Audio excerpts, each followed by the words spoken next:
Sud Radio, faut que ça change. Anthony Martin Smith. Et oui, il faut que ça change pour cette nouvelle année 2026. Bonne année à vous si vous nous écoutez sur Sud Radio. Merci d'être toujours là, nombreuses et nombreux. On est écoutés de plus en plus d'ailleurs à travers la France avec 170 nouveaux émetteurs DAB+, à travers la Normandie, la Bretagne, la Vendée. Mathéo Lamblot, bonsoir à vous.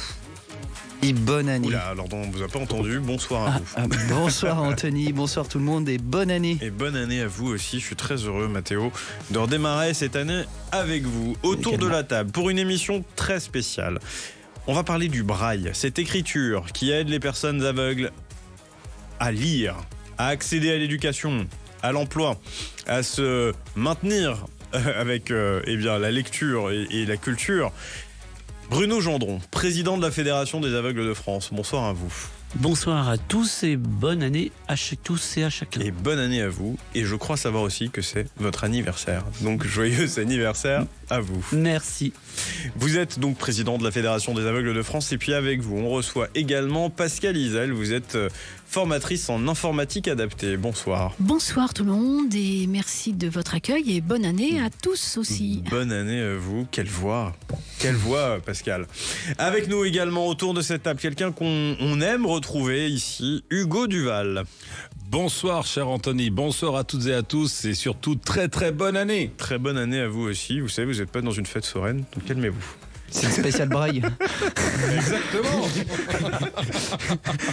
Cette année démarre de façon indisciplinée, les amis.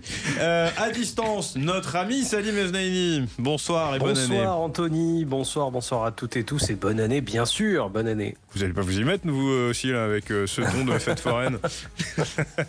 Allez, sur Sud Radio, vous bougez pas. On démarre avec notre séquence habituelle, La Vraie Vie. Et vous, surtout, si vous voulez nous suivre, je vous le rappelle, sur sudradio.fr, sur l'AFM et sur votre autoradio en DAB+. Agissons ensemble pour une société plus juste. L'association APF France Handicap présente Sud Radio, faut que ça change. La vraie vie. La vraie vie, puisque c'est mieux quand on parle et que l'on parle du vrai quotidien avec vous. Pascale Isel, je vais commencer. Vous allez nous parler un peu de votre quotidien. Vous êtes non-voyante. Vous utilisez le braille depuis je ne sais pas quand, mais c'est ce que vous allez nous raconter. Et nous expliquer comment le braille a changé votre vie. Alors donc effectivement, moi je suis aveugle de naissance. On va dire aveugle, je vois juste la lumière, donc on va considérer que je suis aveugle. J'ai donc appris le braille toute petite au CP, comme tous les enfants qui apprennent à lire et à écrire à l'âge de 6 ans quand on rentre au CP. Et depuis, ce braille ne m'a jamais quitté. Alors évidemment, les nouvelles technologies ont fait que si j'ai commencé à utiliser le braille avec une tablette et un poinçon, alors ça parlera peut-être pas à beaucoup de monde, mais en tout cas c'était la méthode à l'époque pour lire et écrire le braille. Eh bien depuis, évidemment, comme dans tous les foyers, l'informatique est arrivée, et chez les personnes aveugles, l'informatique est arrivée aussi. Et donc le braille aujourd'hui, on va pouvoir le lire comme avant sur papier, mais aussi maintenant sur des appareils braille. Dit afficheur braille. Dit afficheur braille, ou bloc-notes braille, terminaux braille. En fait, ce sont des appareils qu'on pourrait apparenter à des liseuses, à des tablettes, et qui nous permettent d'avoir du braille partout, dans notre sac à main, dans notre sac à dos. Alors, et partout. Pour que les gens qui nous écoutent comprennent bien ce que c'est que le braille, expliquez-nous en détail comment cela fonctionne. Alors le braille, c'est vraiment un alphabet, c'est-à-dire que c'est pas du tout du phonétique. C'est pas une langue. Non, c'est pas une langue, c'est un alphabet. Ce qui veut dire que le A est représenté en braille par une combinaison de points. Il se trouve que c'est un seul point. En fait, le braille, pour s'imaginer, on va imaginer une boîte d'œufs de 6 œufs, et donc on a trois lignes de 2 colonnes de points, et avec ces 6 points de base, un peu comme des dominos, eh bien on va pouvoir fabriquer toutes les combinaisons et des lettres, des chiffres, de la musique, des maths, des sciences, de la chimie, et dans toutes les langues.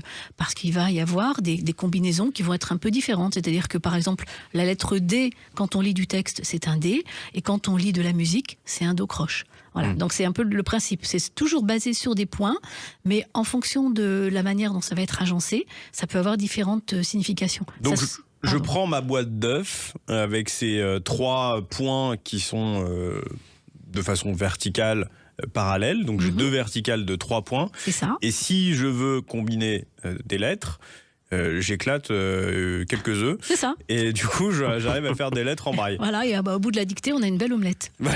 Très bien. Salim Ejdaini, vous aussi, vous êtes brailliste comme moi d'ailleurs, et comme Bruno Gendron. Le braille, ça a changé quoi, vous, dans votre vie ? Le braille, déjà, le CV va être le même. Apprentissage au CP, finalement, c'est pas une langue. Tout est dit. Ce qui est génial, c'est effectivement qu'on peut accéder à tout. J'ai eu moi-même un bac littéraire que j'ai passé avec des sujets en braille. J'ai ensuite bifurqué sur des études scientifiques, le tout en braille aussi pour les maths. Il y a très peu de limites en réalité. Et ce qui est pas possible avec une combinaison mathématique de 6 points, on le fait en rajoutant d'autres symboles avant. Il y a des symboles qui sont en deux matrices, donc on démultiplie les possibilités. Bref, c'est vraiment... Comme les lettres majuscules. Ouais, c'est quasi infini. Oui, il y a un symbole en braille pour la majuscule. C'est assez étonnant pour ceux qui nous écoutent. Très particulier, effectivement, quand on apprend l'alphabet et qu'il y a des voyants qui apprennent à travailler avec un alphabet capital et puis un alphabet minuscule. Alors que nous, on en a un seul et où on rajoute une lettre, juste un petit symbole devant de 2 points pour désigner une majuscule. Et puis par exemple, si on veut faire tout le mot en majuscule, on met 2 fois ce symbole. 2 fois le symbole au début, et ça nous dit que... C'est hyper bien pensé. D'ailleurs, Louis Braille, on le compare souvent en son temps à un hacker, à un ingénieur, parce qu'en fait, il y a une vraie logique mathématique derrière la fabrication du braille. On va pas aller trop dans le détail, mais une fois qu'on connaît l'alphabet de A à J, on rajoute quelques éléments et on a toutes les autres constitutions de lettres. Finalement, il y a une logique. Bruno Gendron, c'est quelque part le... Pardon, Salim, excusez-moi, je vous ai coupé, mais c'est le premier start-upper du monde. C'est d'autant plus le premier start-upper du monde que aujourd'hui le braille se prête très bien, et Pascal l'a dit, aux nouvelles technologies, puisqu'on est passé au braille 8 points. Et il se trouve que les 8 points permettent 256 caractères qui correspondent aux 256 caractères de l'informatique. Bon. C'est quand même magique. Oui, c'est magique. Bien trouvé. Hugo Duval, vous avez, une expérience particulièrement, par exemple, sur l'accompagnement à l'emploi. Le braille, vous avez forcément été confronté à... Clairement, on organisait des forums, notamment le 19 novembre avec vous, Sud Radio, et avec Bruno Gendron, le président de la Fédération française des aveugles de France, que je remercie d'avoir été partenaire d'événements, tout comme vous. Eh bien oui, on s'est posé une question, puisque on affichait auparavant tout simplement des CV qu'on imprimait. Et un de mes copains m'a dit, écoute Hugo, ton forum il est super, par contre il n'est pas accessible. J'ai mis de la langue des signes, j'ai mis des gens pour le trouble cognitif. Et vous aviez oublié le braille ? Exactement. Et c'était pas sympa, et je me rendais compte que je pensais pas à tout le monde, quoi. Et alors justement, le braille, on le retrouve où au quotidien ? Je suis sûr que vous, mesdames et messieurs qui nous écoutez, vous avez forcément du braille chez vous, sur vos boîtes de médicaments. Sur les boîtes de médicaments, on le retrouve. Pascal Wiesel. Oui, pardon. Ouais. Sur les boîtes de médicaments, on le retrouve de façon quasi systématique. Ouais. On peut aussi saluer les initiatives de certaines marques. Je ne sais pas si on peut les citer. Les-y, moi je pense à l'Occitane, par exemple. Alors l'Occitane, voilà, l'Occitane, Yves Rocher qui propose également en partenariat avec Auchan. Il y a Bordeaux Chanel aussi. Et Auchan sur ses marques distributeurs sur les produits secs, parce que pas sur les produits frais. Ouais. On en oublie certains. Marque de céréales également, je crois. Il y a certains aussi viticulteurs. On ne fait pas de publicité, mais en tout cas, c'est bien quand même de rappeler qu'il y a des marques qui se sont engagées pour, disons-le, une forme de signalétique pour essayer d'être autonome dans son quotidien. C'est quoi l'intérêt d'avoir des boîtes de médicaments écrites en braille, Pascal ? Disons que ça permet d'identifier plus rapidement et de façon plus sûre les médicaments. Éventuellement, alors le dosage, pas la posologie, et il n'y a pas la date de péremption. Mais disons qu'en première intention, dans un tri, dans une boîte dans son armoire à pharmacie, ça peut permettre quand même d'aller assez vite pour retrouver les choses. Après, ce qu'on fait aussi au quotidien, c'est que bien souvent, une fois qu'on reçoit ses courses, on va pouvoir marquer soi-même les choses en braille, soit en se faisant aider par une tierce personne, soit en utilisant une technologie comme un téléphone qui va nous permettre d'identifier les choses. Moi, je sais que personnellement, quand je reçois mes courses, j'identifie mes produits avec mon téléphone. Je mets vite fait une petite étiquette, pas forcément très longue, mais qui me permet ensuite d'aller très vite quand je suis dans mes placards pour retrouver ce dont j'ai besoin sans avoir toujours mon téléphone à la main. Salut Eugénie. Oui, à ce sujet, il y a une petite anecdote. D'ailleurs, Sanofi qui avait organisé le rappel massif de tout un lot de Doliprane qui avait été mal estampillé en braille et non pas en noir, non pas en imprimerie, où il avait été noté en braille 500 mg et non pas 1000. Donc il y avait un gros risque de surdosage. Oui, il n'y avait pas Et en marqué fait, Imodium, donc on risquait pas de se faire de soigner des maux de tête Non, mais avec des mots du ventre. C'est la preuve qu'il y a une vraie considération aussi du braille en tant que langage et sur un aspect légal. C'est des petites victoires qui sont malgré tout suffisamment intéressantes pour être notées aujourd'hui. Bruno Gendron. Oui, j'ai envie de réagir par rapport à ce qui vient d'être dit parce que effectivement, on a raison de parler de victoire en ce qui nous concerne dès qu'il y a un étiquetage en braille. Je veux dire, s'imaginerait-on pour les personnes voyantes des produits non étiquetés? Bien sûr. C'est un vrai sujet, c'est-à-dire à un moment donné, quand on veut être, et on a raison de l'être, et on a raison de revendiquer des citoyens à part entière, eh bien ça veut dire qu'on doit pouvoir lire les étiquettes comme tout un chacun. Effectivement. Et dans le mode d'écriture qui est accessible pour la personne. Combien de personnes déficientes visuelles il y a en France ? On estime, alors c'est très contesté, on parle de 2 millions, ce sont des estimations, donc c'est un vrai sujet aussi. Et à la fois, on a une estimation de 16 millions de personnes qui portent des lunettes, comme quoi la déficience visuelle touche quand même quasiment un bon tiers de la population française. Donc travailler sur le braille et sur les signalétiques adaptés, ça vous touche nécessairement. Vous bougez pas sur Sud Radio, on revient juste après une petite pause avec cette émission de la rentrée qui fait du bien. Je vous avoue de vous retrouver ici sur Sud Radio avec mes invités. Bruno Gendron qui est président de la Fédération des aveugles de France, avec Pascal Isel qui est formatrice en informatique adaptée, et puis avec nos amis Matteo Lamblot, Hugo Duval et puis Salim Mejnaini en voix du jour. Vous bougez pas, on revient tout de suite. Agissons ensemble pour une société plus juste. L'association APF France Handicap vous a présenté Sud Radio, faut que ça change. Anthony Martin-Smith. Eh oui, il faut que ça change, mais il n'y a pas que ça qui change sur Sud Radio. Il y a vous qui êtes de plus en plus nombreuses et nombreux. Et merci pour ça. Vous pouvez nous suivre sur sudradio.fr, sur l'application Sud Radio, en DAB+, un peu partout maintenant. Et en FM, évidemment, comme d'habitude, mais DAB+, avec cette nouvelle technologie que vous pouvez avoir sur l'autoradio de votre véhicule, également sur des radios à la maison. Vous nous écoutez maintenant bien de plus en plus avec une qualité sonore améliorée, avec toujours mes invités sur cette émission spéciale sur le braille. Bruno Gendron, président de la Fédération des aveugles de France, toujours avec nous, et puis également Pascal Isel, vous êtes formatrice en informatique adaptée, et puis nos voix du jour. Salim Mejnaini à distance, toujours là ? A priori, je suis là. Oui, a priori, on dirait bien, oui. Vous m'entendez, impeccable. Oui. Matteo Lamblot, toujours avec nous. Je suis là aussi. Et puis Hugo Duval. On parle du braille, cette écriture qui existe depuis combien de temps, Bruno Gendron ? Alors, elle existe depuis... donc, Louis Braille est né en 1809. Le 4 janvier. Le 4 janvier. Donc, c'est l'anniversaire demain, du coup, de sa naissance. Absolument, absolument. Mais aujourd'hui, c'est aussi votre anniversaire de votre naissance. C'est ça, je le disais tout à l'heure. Voilà. Un jour d'avance. Un jour d'avance. Et du coup, la naissance du braille ? Et la naissance du braille, on a fêté en 2025 le bicentenaire. Donc, la première version de l'écriture braille, c'est 1825. Et la version définitive, c'était 1829. Bon, et ben écoutez... C'est un génie quand même. Hein. Ah, c'était un génie, Pascal 16 ans. Isel, c'était le premier start-upper du monde et un génie, comme vous le dites, un vrai génie, rappelons-le, qui était lui-même non-voyant et qui a créé ça pour pouvoir s'intégrer socialement et pouvoir suivre ses cours et puis le partager à des générations qui ont suivi et puis partout dans le monde. Le match juste après, vous bougez pas sur Sud Radio, on parle de braille mais on parle aussi rugby, UBB Racing Métro 92. La saison reprend sur cette année et ça va faire du bien. Alors, si on revient à ce fameux Louis Braille, il a grandi à Coupvray, c'est ça ? Oui. Et du coup, sa maison familiale est restée dans le patrimoine, Pascal Isel. Alors, sa maison familiale est restée dans le patrimoine et est devenue un musée que l'on peut aller visiter. Et donc, les cendres...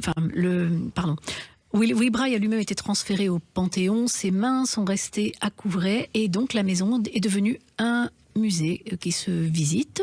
Je n'ai pas encore eu l'occasion d'y aller, donc je suis un peu sèche sur le sujet, mais je pense que mes camarades vont pouvoir en dire plus. Bruno Gendron, elle vient de dire ses mains sont restées à Coupvray. On a décomposé Louis Braille ?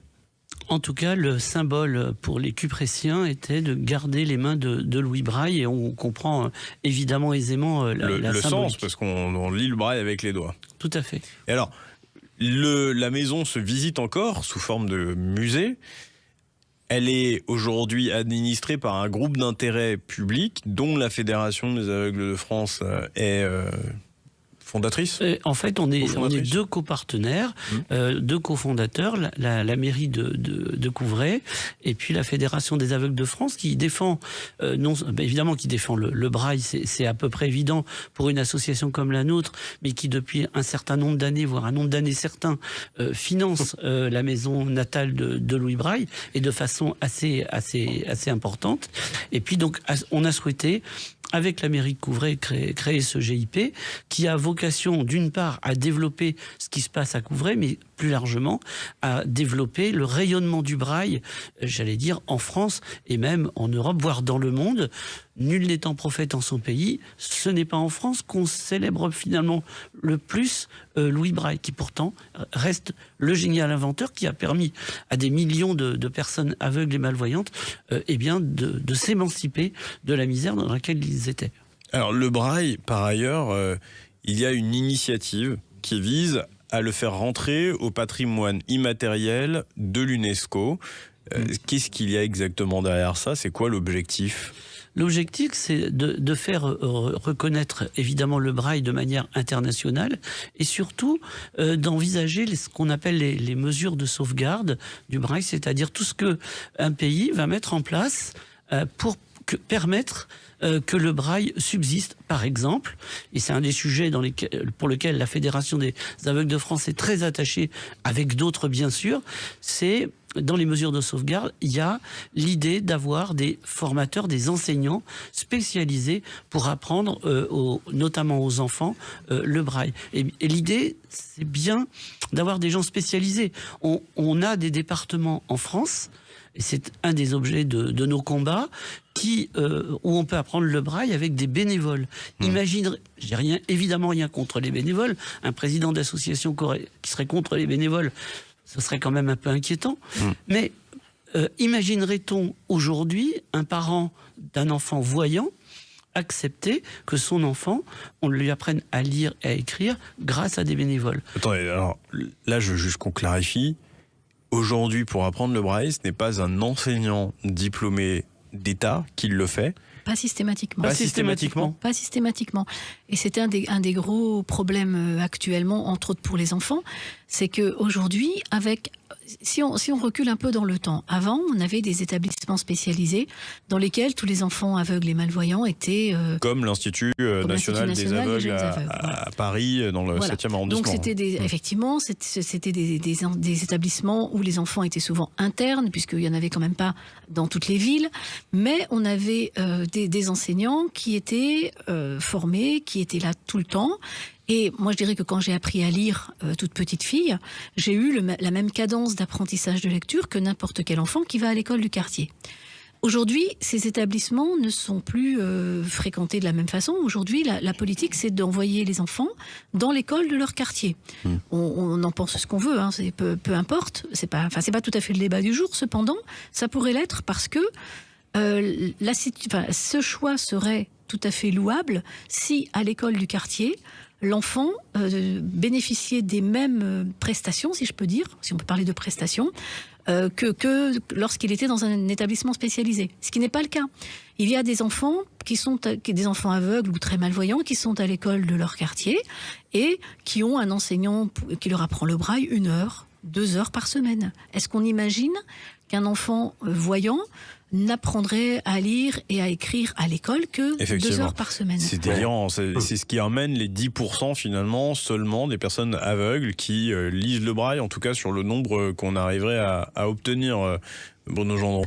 Oui, c'est exactement ça. Et l'idée, c'est vraiment de mettre les moyens qu'il faut pour que les enfants, y compris en inclusion, et surtout en inclusion, puissent continuer à apprendre correctement le braille comme il se doit. Salim Ajani, vous vouliez dire un truc? Oui, il y a deux mots que je bannis assez fort en termes d'inclusion, en termes d'enseignement, c'est toujours et jamais. Il n'y a pas de solution miracle qui existerait de façon universelle pour tous les jeunes, tous les enfants. On parlait très rapidement du sujet du tout inclusif ou pas. Pourquoi pas? Mais en réalité, ça ne peut pas fonctionner de toute façon sans se donner les bons moyens et sans se poser les bonnes questions à l'origine, à la base. C'est des enfants qui vont grandir avec un vrai besoin d'avoir des bases solides. Et de la même manière que la maison de Louis Braille tient toujours debout aujourd'hui parce qu'on en prend soin et qu'elle a de bonnes fondations, l'éducation d'une personne, ça va être un peu la même chose. Si les fondations ne sont pas bonnes, on perd la maison au final. Il y a aussi une campagne que vous menez en ce moment sur les abris de bus, si je dis pas de bêtises, Bruno. Oui, c'est ça. On a une campagne donc avec JC Deco où on va avoir des affiches et des inscriptions en braille dessus. Donc ça va se dévoiler là dans ces jours-ci.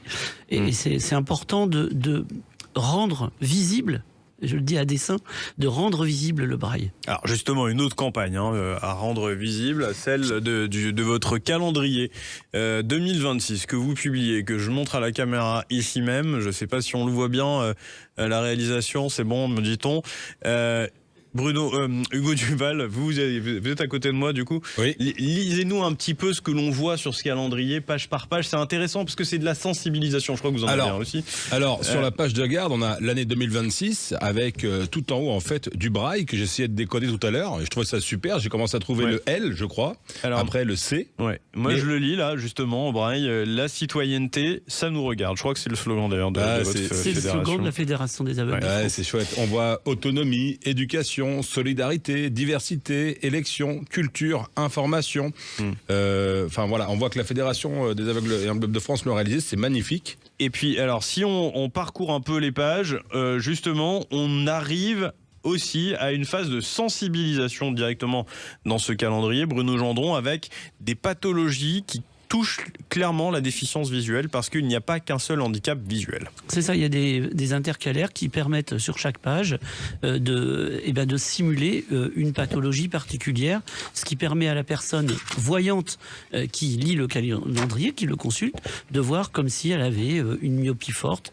comme si elle avait un glaucome, comme si elle avait une DMLA. Donc c'est effectivement, évidemment, un calendrier et on ne peut qu'inviter nos auditeurs à la fois à essayer de le récupérer à la Fédération des aveugles de France et puis c'est un objet de sensibilisation aussi qui peut durer dans le temps. Alors les dates seront plus à jour en 2027 mais la sensibilisation restera la même. Et elle continuera toujours. En tout cas, je voudrais vous remercier Bruno Gendron. Je vous rappelle, vous êtes président de la Fédération des aveugles de France. Je voudrais remercier aussi vous, Pascal Isel, formatrice en informatique adaptée, d'avoir été présent aujourd'hui pour soutenir la fédération et puis aussi pour trouver ce calendrier. Vous vous rendez sur aveugle de France au pluriel, aveugle au pluriel.org, excusez-moi, aveugle de France.org. On vous soutient aussi par des dons, par des legs. C'est comme ça aussi que votre combat peut continuer. Et nous, on va continuer aussi à vos côtés. On vous réinvitera, vous reviendrez. On parlera d'autres sujets autour de la déficience visuelle. J'en suis ravi parce que c'est un handicap qui malheureusement souffre de visibilité. On va tâcher de faire ça ensemble avec vous aussi, Hugo Duval. Merci d'avoir été présent aujourd'hui pour cette première de l'année 2026. Mathéo Lamblot, on se voit pas la semaine prochaine, Mathéo. Oh. Parce qu'avec Salim, on part à Las Vegas. La chance. Exactement. Ouais, on va au CES. Vous m'emmenez pas avec pour vous vous parler de technologie, comme on vous l'expliquait la semaine dernière. Vous bougez pas sur Sud Radio, le match qui arrive. Union Bordeaux-Bègles, Racing Métro 92. Et puis on vous dit à la semaine prochaine depuis Las Vegas. Et gros bisous à notre ami Julien Delmas, à qui je souhaite une bonne année 2026, qui était à la réalisation. Bonne soirée sur Sud Radio.